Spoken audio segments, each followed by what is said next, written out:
vida sube muchísimo e as pensións non suben nada. Eu non sei que quere que comamos.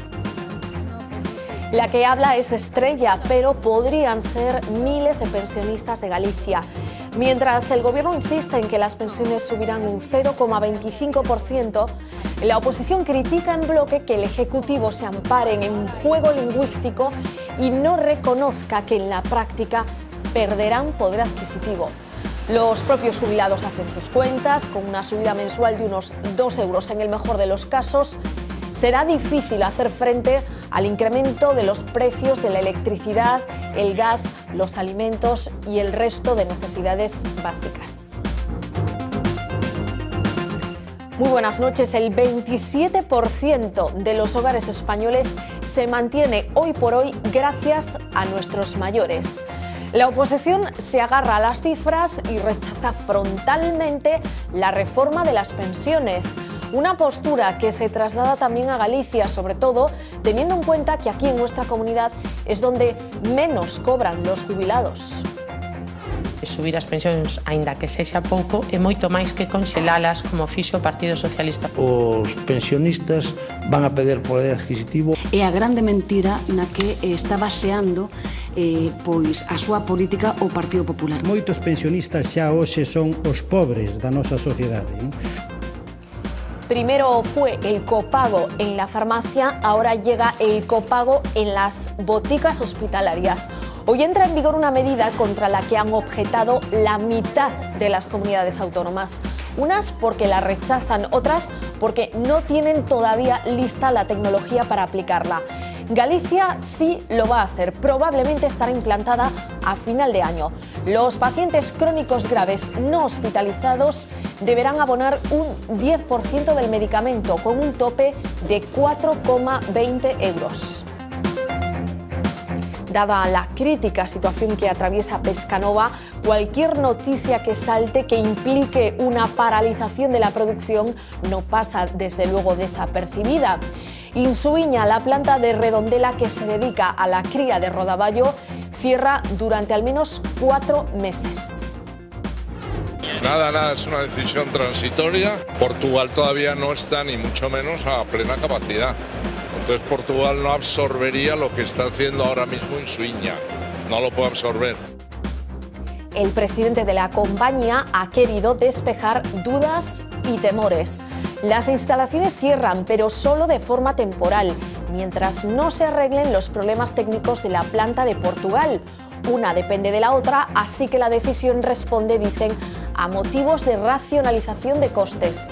Los 18 trabajadores que tienen contrato fijo en Redondela serán trasladados a Oia, pero no ocurrirá lo mismo con los empleados temporales. Siguen sin conocerse los resultados del informe toxicológico realizado a Asunta, pero los investigadores continúan buscando pruebas en el lugar del crimen.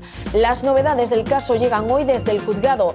El abogado de Rosario Porto ha presentado un recurso contra el auto de prisión. Pues abatida, lógicamente. Lo ha llevado a los juzgados el que hasta ayer era su letrado, el letrado de la madre de Asunta, un amigo de la familia. Mañana presentará el mismo recurso la abogada del padre. Los dos letrados piden la excarcelación de los imputados porque creen que no hay pruebas suficientes para que sigan en la cárcel.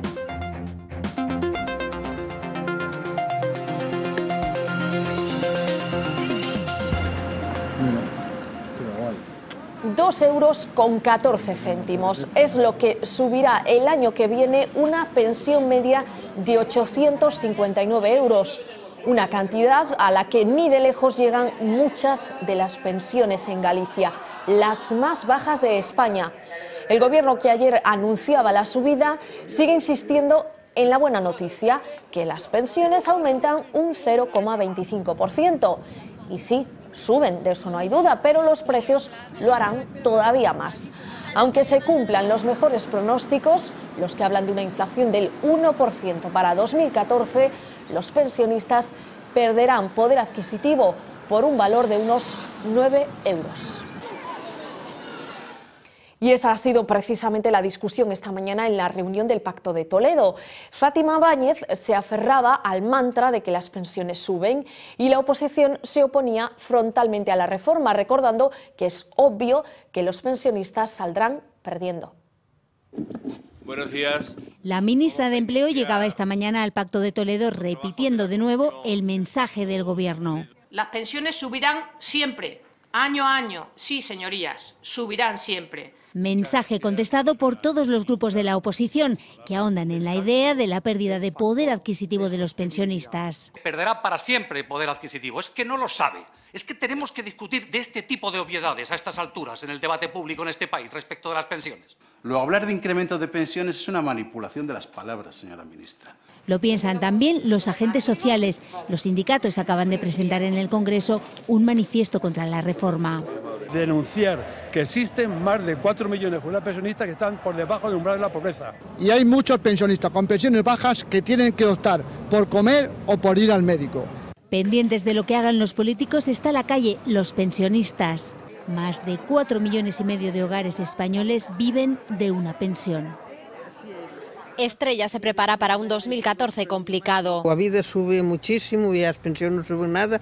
Eu non sei que quere que comamos. Productos tan básicos en cualquier casa como las patatas han subido en el último año un 44%. Su pensión lo hará un 0,25%. Ella cobra menos de 600 euros, con lo que el incremento en la casa de este matrimonio ni siquiera llegará a los 2 euros mensuales. Pero non aforramos, niña.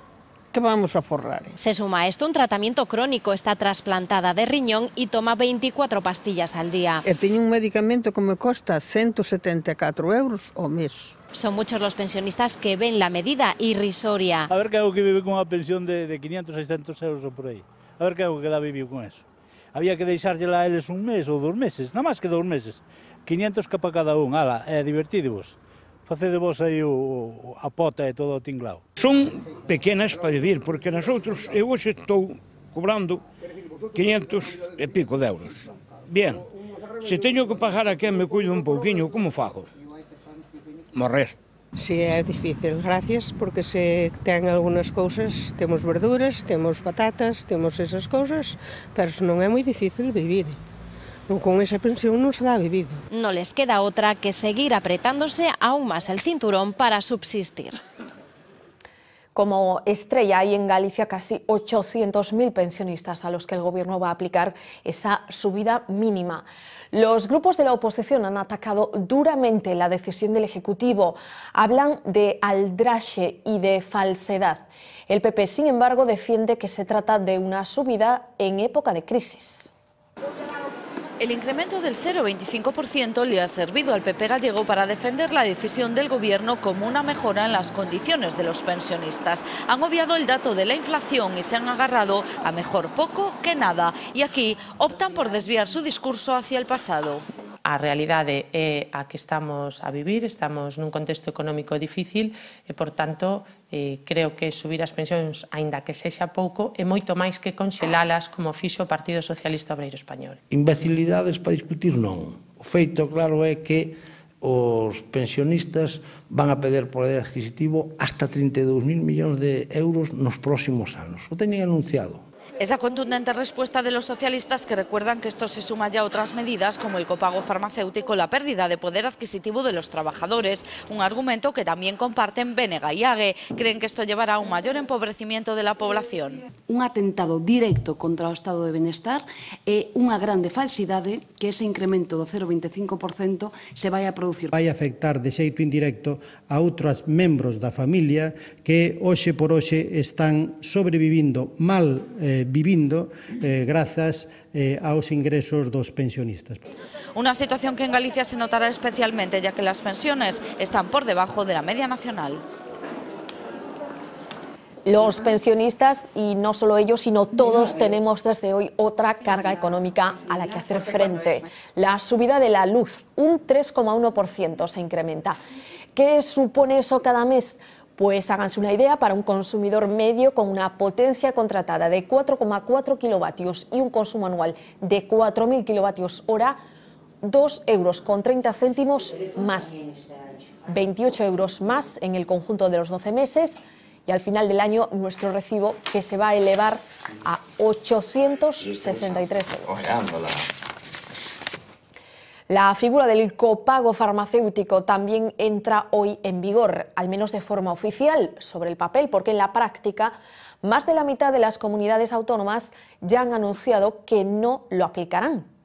Por diferentes motivos, eso sí, algunas alegan problemas de infraestructura, otras directamente se oponen. En Galicia, la consellera de Sanidade ha asegurado hoy que la Xunta está estudiando la manera de ponerlo en marcha, seguramente a final de año. La medida afecta a un grupo de 43 medicamentos destinados a pacientes crónicos graves no hospitalizados, casos de cáncer, esterilidad o hepatitis C, entre otros.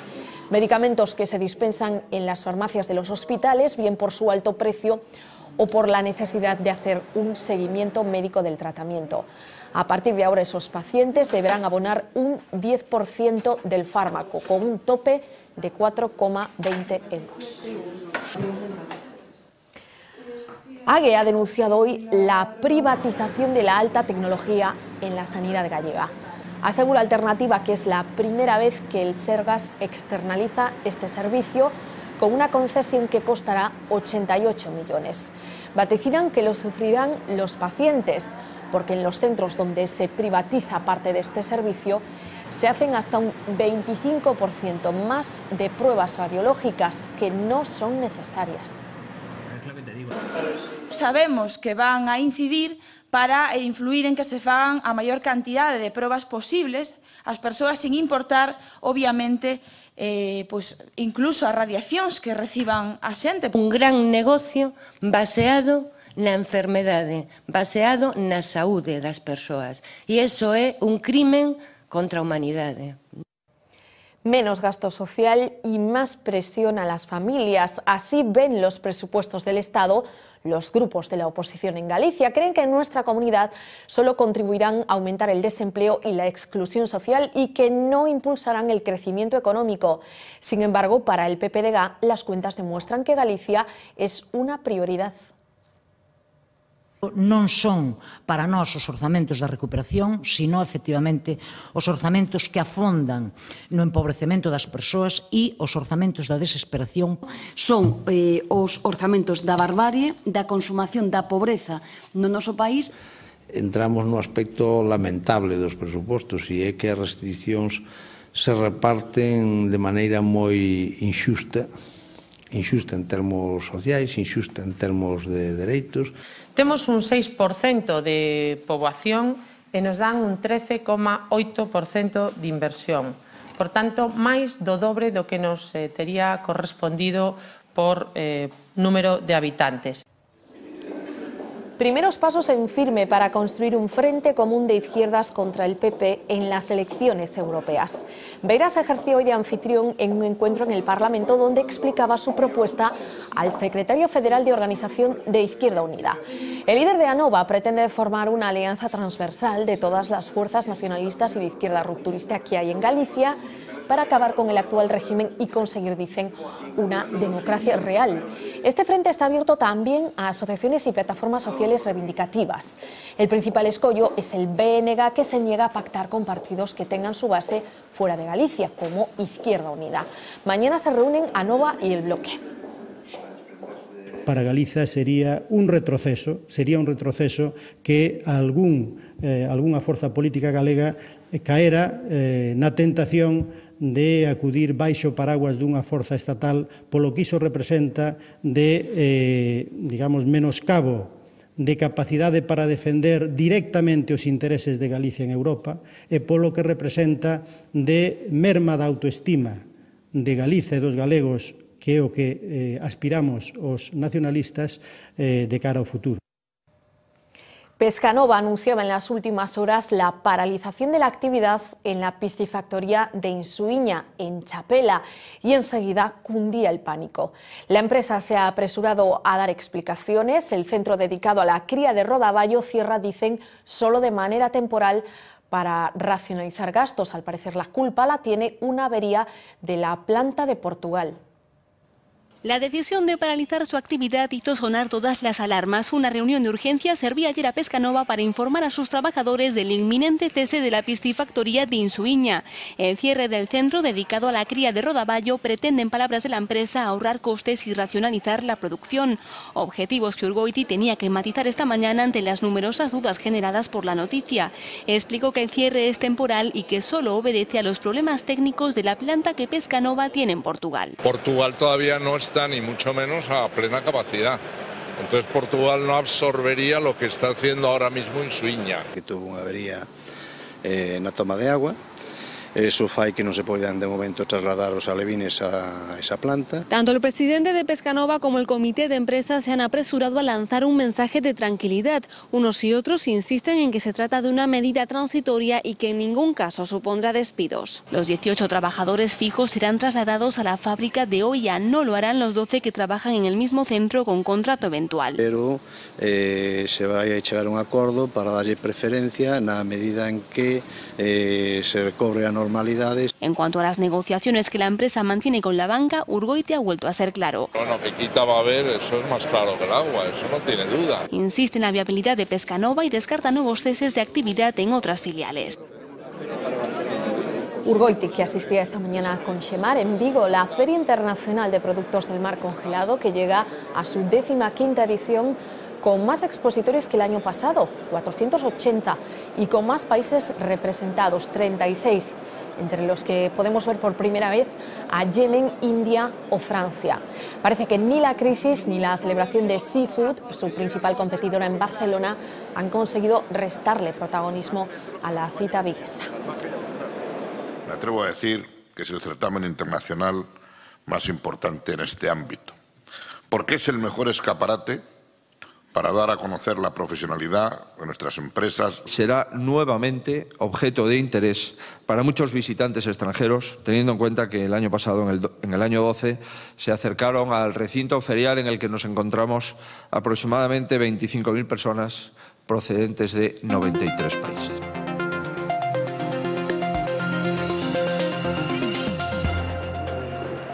Nuevos abogados y nueva estrategia. Los letrados de Rosario Porto y Alfonso Basterra piden la excarcelación de sus clientes.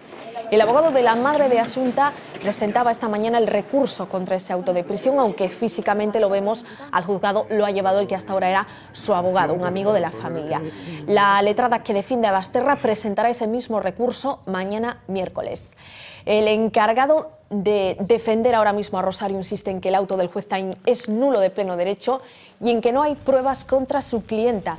Destaca además que no hay riesgo de fuga y señala que el auto deja a la madre de la niña en una situación de absoluta indefensión. Mientras los investigadores continúan buscando pistas en el supuesto lugar del crimen y a la espera todavía de los resultados toxicológicos. Hoy el antiguo abogado y amigo personal de Charo Porto, a quien veíamos entregando ese recurso en los juzgados, insistía en que Rosario está anímicamente hundida. Nada. ¿A quién tienen que preguntarles al abogado que está llevando ahora la defensa? Gutiérrez. Sí, no, pero se lo dejé para que pudiera hablar, comunicarse con ella. ¿Cómo estaba Charo? Pues abatida, lógicamente. ¿Qué le parecen las nuevas pruebas que aseguran que llevó a la niña en el maletero presuntamente? Es que desconozco esas. No, eso no es cierto. Al juez Taín, que se encuentra inmerso en la investigación del caso Asunta, le han recordado hoy otro caso que sigue abierto, uno de los procesos más mediáticos que ha llevado, con permiso de las operaciones contra el narcotráfico. Hablamos del caso del robo del Códice Calistino, que vuelve a la actualidad porque la persona que confesó ser autora del mismo, el electricista Manuel Fernández Castiñeiras, ha pedido la recusación del juez Taín. Ahora será la audiencia provincial la que se pronuncie. Castiñeiras, recordamos, está en libertad desde el 30 de enero tras pasar 6 meses en la cárcel de Teixeiro. La Fiscalía pide para él 15 años de prisión, la Iglesia, que también se personó como acusación particular, 31. 31 días después, precisamente, Marga ha llegado a Santiago. Un largo peregrinaje cargado de emociones, una travesía con una imagen siempre presente en mente, la de su hijo Ibai. murió en las esclusas de un canal de Palencia y más de un año después el peligro de esas instalaciones sigue ahí. Su madre ha conseguido la Compostela, pero el camino no ha terminado para ella. Solo llegará a meta cuando le digan que algo así nunca volverá a pasar. La madre de Ibai ya está en Santiago. Recibe la Compostela junto a Antonchu, el peluche preferido de su hijo, fallecido hace un año y con el que un día hizo el mismo recorrido. Es una emoción terrible. Yo ya había entrado en el Obradoiro y yo creo que las emociones pues se repiten. Su hijo viajaba en un coche con otras 5 personas cuando se precipitó por este puente del Canal de Castilla, mal señalizado y muy deteriorado. Todos los ocupantes murieron, por eso la meta de Marga no termina aquí. Al día que me diga, Marga, vamos a hacer un puente y tú tranquila que no va a volver a pasar. En ese momento y haber llegado yo, como quien dice, entre comillas, a lo que muchos peregrinos llegan a Santiago, ¿no? Hoy dedica su peregrinaje a su hijo y al resto de los fallecidos en el accidente. Mañana a casa. Ya volvemos y Antonchu dormirá otra vez en la cama de Ibai. Pero su lucha seguirá desde su blog ibaisiguetucamino.com. Esta tarde, el casco urbano de Santiago era el escenario de un grave accidente de tráfico. Un hombre de 53 años que circulaba en su ciclomotor moría, perdía el control de su vehículo y se empotraba contra los coches que estaban parados en el semáforo. El cadáver será sometido ahora a una autopsia para desvelar si pudo sufrir una indisposición. La Policía Autonómica ha detenido al presunto autor de 7 incendios forestales en Porto do Son, que quemaron en la parroquia de Noal más de 150 hectáreas y pusieron en peligro varias viviendas de la zona. Otro fuego devastador, el de Oia, quemó más de 1.850 hectáreas este verano. Ahora la Xunta trabaja sobre el terreno para evitar que riadas como las del 2006 puedan llevar las cenizas al mar. Para eso están esparciendo paja en franjas paralelas de 30 metros de ancho. Según las investigaciones del CSIC, este material, la paja, ayuda a retener los nutrientes, acelera la recuperación de los ecosistemas y prepara el suelo para la reforestación. Naturalmente, la naturaleza pues pone los picos, ¿verdad?, de los pinos. Lo que hacemos, donde tenemos revolución, pues es poner paja para que haga la misma función, retener el agua para que no vaya para abajo y no se produzcan las escorrentías o las riadas. Aquí ya lo ve, ¿cómo estáis? Es un peligro continuo, ¿no? El fuego fue horrible, pero el agua es mucho peor aún.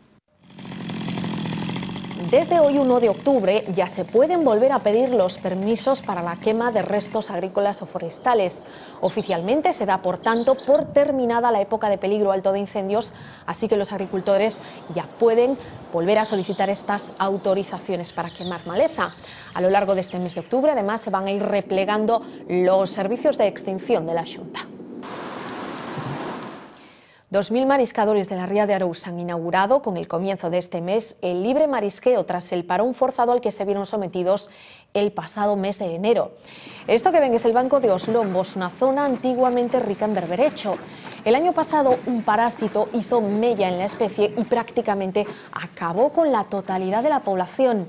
Sin embargo, el berberecho, por fortuna, ha vuelto, aunque es muy pequeño todavía. Necesita tiempo para alcanzar la talla comercial, sin embargo, permite dar un poco de esperanza a sus habitantes, a los habitantes de esta zona. La Xunta ha establecido el tope máximo de captura para cada mariscador de 5 kilos. Fueron mayoría, eso sí, los que volvieron a tierra sin haber capturado nada de nada.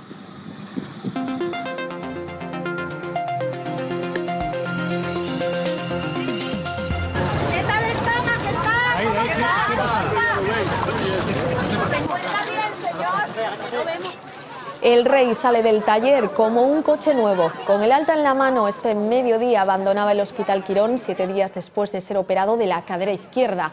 El monarca ha saludado a los periodistas desde el coche, esbozando una sonrisa, y les ha dicho que está muy bien. Poco a poco irá recuperando su actividad con labores de despacho y audiencias en Zarzuela. Se cree que podría volver a caminar con normalidad en un plazo de 6 semanas. También podrá retomar los habituales despachos con el presidente del gobierno, un Rajoy que ha saltado de Kazajistán a Japón. Hoy ha aterrizado en Tokio a la 1 de la tarde, hora española. Una parada cuyo objetivo es reforzar los lazos empresariales entre ambos países. firmará 4 acuerdos de cooperación en materia comercial, aduanera, nuclear y crediticia. 3 días estará en el Lejano Oriente, mañana será recibido por el emperador Akihito y el jueves se trasladará en tren bala a Fukushima, donde, por cierto, se ha detectado en las últimas horas una nueva fuga de agua contaminada, 4 toneladas de lluvia radiactiva vertida. Estamos acostumbrados a los cierres patronales y sindicales, pero no, desde luego, a los gubernamentales. Una situación totalmente insólita a la que ahora mismo se enfrenta el ejecutivo de Barack Obama. Ninguna agencia federal ha trabajado hoy en el país. Tanto el Capitolio como la NASA, los museos o la Estatua de la Libertad han colgado el cartel de cerrado. 800.000 funcionarios se han marchado a casa sin cobrar, una medida de presión con la que Obama quiere salvar su polémica reforma sanitaria.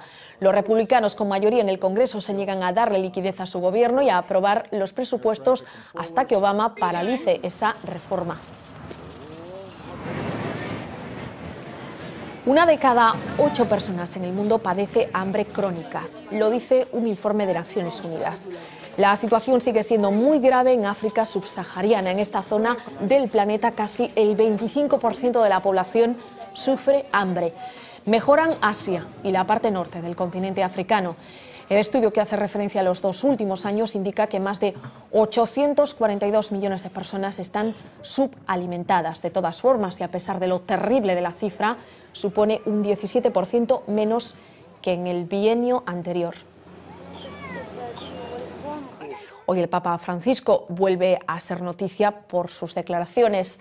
En una entrevista concedida al diario italiano La Repubblica, el pontífice se refiere a la cúpula del Vaticano, a la corte, como la lepra del papado. Promete realizar cambios en una curia que, a su juicio, solo se ocupa de los intereses del Vaticano, descuidando el mundo que le rodea. Dice que los jefes de la Iglesia han sido con frecuencia narcisistas y adulados por sus cortesanos.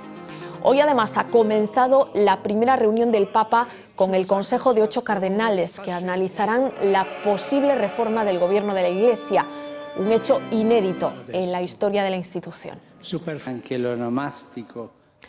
Nuestros últimos protagonistas del día han recorrido 775 kilómetros, los que separan Sevilla de Bueu, para intentar volver a encontrarse con su perrita Luna. Ella había desaparecido en la fiesta del desembarco vikingo en Catoira en el mes de agosto.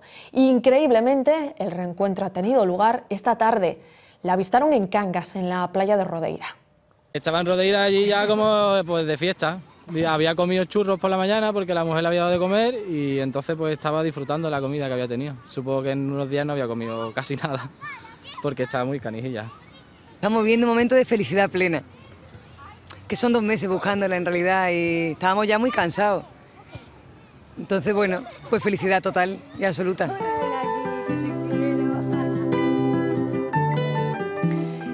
Eso es lo que sienten sus dueños, pero imposible no pensar en lo que habrá vivido esta perra todas estas semanas. Para empezar, llegó caminando a Cangas desde Catoira. Ana y Sergio estuvieron días buscándola después de que huyese espantada por el ruido de las bombas de la fiesta vikinga. Agotaron sus vacaciones y, claro, tuvieron que regresar a casa, a Sevilla, pero una foto subida a internet por una chica de Bueu les dio la pista. Luna estaba viva y andaba por Omorrazo. Después de que su historia apareciese publicada en La Voz de Galicia, hoy la dueña de una churrería les decía dónde estaba Luna, en la playa, comiendo churros. Un final feliz para una peripecia que seguro se les ha hecho muy larga a los 3.